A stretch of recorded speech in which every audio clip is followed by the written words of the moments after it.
এরকম অভিজ্ঞতা আমাদের আগে কখনো হয়নি যে আমরা ম্যানগ্রোভ কখনো লাগাতে যাইনি।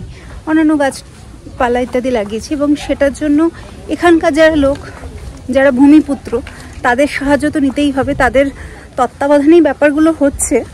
এবার বেশিরভাগ গাছ আর কি তারাই লাগাবেন, আমরা শিখতেও এসেছি খানিকটা। যাবার সাথে সাথে আমাদের দারুণভাবে বরণ করে নিল বাচ্চারা।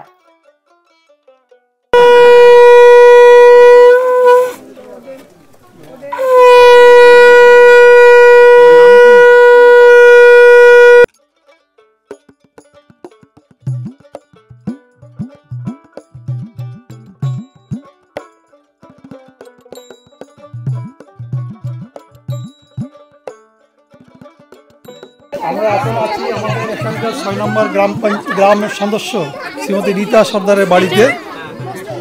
সেখানে আমরা গাছের কথার পক্ষ থেকে বাচ্চাদের জন্য কিছু উপহার সামগ্রী নিয়ে এসেছি। সেগুলো একে একে বাচ্চাদের হাতে তুলে দেওয়া হবে। রয়েছে একটি করে ছাতা, আছে খাতা, পেন্সিল এবং কলমের একটি সেট, আর জলের বোতল, চকোলেট। এগুলো আমরা বাচ্চাদের হাতে তুলে দেবো। আমাদের যারা সংস্থার যারা অ্যাডমিন আছেন বা সদস্য আছেন তারা একে একে করে তুলে দেবেন বাচ্চাদের হাতে। আর তারপরে আমরা গাছ লাগাবো, ম্যানগ্রোভ লাগাবো। সেটা একটু পরে হবে, মানে একটু ভাটা হলে তারপরে সেইখানটা আমরা লাগাতে পারবো। তো ততক্ষণে আমরা বাচ্চাদের সঙ্গে সময় কাটাবো এবং আজকে দুপুরে আমরা তাদের সঙ্গে এখানে লাঞ্চ করব। তাদের সঙ্গে আমরা আজকে একটা বেলা কাটাবো। আপনারা একটু সুশৃঙ্খলভাবে দাঁড়াবেন।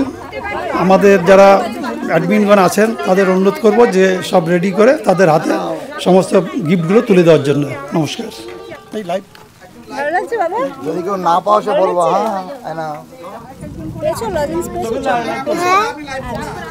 উপহার পেয়ে বাচ্চারা সত্যি ভীষণ খুশি হয়েছে। তাদের খুশি খুশি মুখগুলোই বলে দিচ্ছে যে আজকের অনুষ্ঠান পুরোপুরি সার্থক। উপহার পাবার পর এরপর বাচ্চাদেরও খাওয়া দাওয়ার পালা। এই পুরো ব্যাপারটাই স্পন্সর করেছে গাছের কথা। আমাদের মাত্র 700 টাকা করে মাথা পিছু চাঁদা লেগেছে।